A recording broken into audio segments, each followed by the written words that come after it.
Welcome to the Daily News AI. Washington, D.C., former President Donald Trump launched a scathing attack on Federal Reserve Chair Jerome Powell Friday, calling him a total numbskull and accusing him of keeping interest rates artificially high for political reasons to hurt his 2024 presidential campaign. Speaking at a rally in Ohio, Trump claimed the Fed's refusal to cut rates despite slowing inflation was part of a broader effort by the deep state to undermine his bid for a comeback.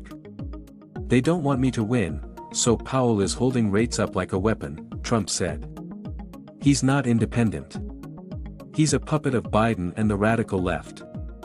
The remarks come after the Federal Reserve held interest rates steady this week, citing lingering inflation concerns and a still strong labor market. While inflation has cooled from its 2022 peak, it remains slightly above the Fed's 2% target. Powell has repeatedly insisted the central bank's decisions are data-driven and free from political influence, a principle long considered essential to the Fed's credibility.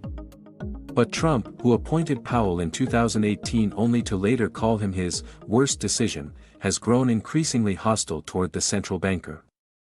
"He was supposed to be loyal," Trump complained. "Instead, he's raising rates to protect Biden's phony economy." Economists across the political spectrum rejected Trump's claims. The idea that the Fed is hiking rates to influence an election is not just false, it's dangerous, said Dr. Lisa Cook, a former Fed governor. Monetary policy works with long lags. Politicizing it undermines trust in the entire financial system.